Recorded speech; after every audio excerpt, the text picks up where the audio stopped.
going to be my review of the Intouchables for Movie Club. This is a rated R film. It came out in 2011 and stars pretty much all French people, so I am going to butcher these names and I apologize. The lead character of Philippe is played by Francois Cluzet, at least that's what it looks like on the page.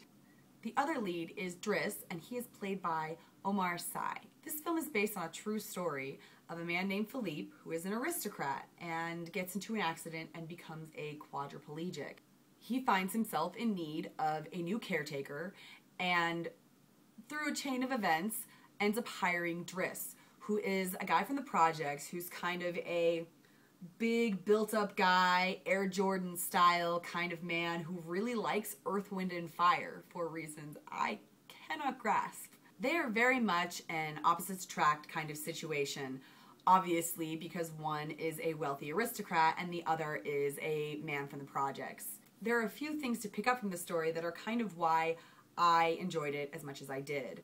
One of the things that is, in my opinion, meant to stand out in this story is the idea that people that are different, and in this case is Philippe being quadriplegic, don't want to be treated like a thing that needs pity or to be taken care of.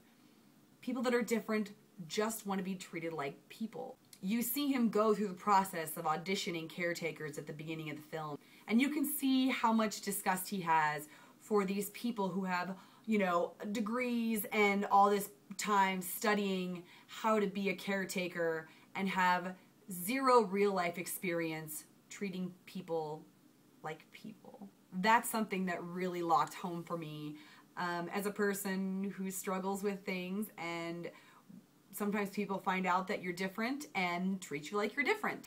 And when Philippe meets Driss, Driss is so into himself and caught up in his own struggles that he literally just doesn't have the capacity to be super compassionate. And it actually works to his advantage and to Philippe's advantage, because Philippe doesn't want pity and he doesn't want an excess of compassion. He just wants to be treated like a man, despite the fact that he needs all this extra care.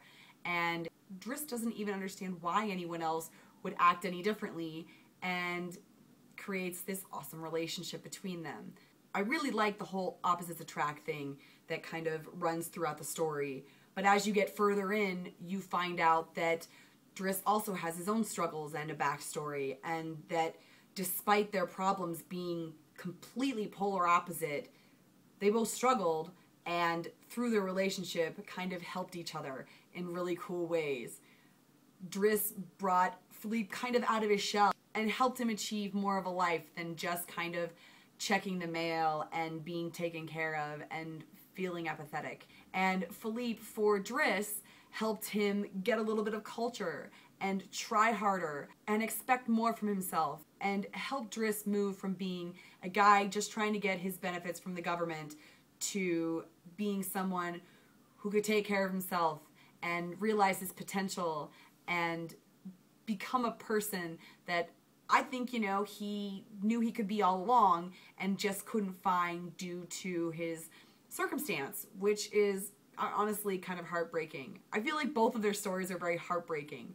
And honestly, knowing this whole time that this is based on a real story made it all that much more sentimental and sweet. I enjoyed this film immensely, and despite it being a French film and having subtitles throughout, which was excellent because I know almost zero French, was a film that I locked onto almost immediately. I wasn't expecting something like this, and after watching the other movie club film, which was Zack and Miri, this was loads better, and I enjoyed it like 100% more than I enjoyed Zack and Miri, which is great, and I'll take it.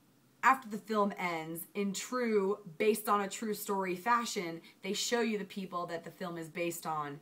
And for some reason, after the closing of the film, seeing the real people, it just kind of tugs on your heartstrings.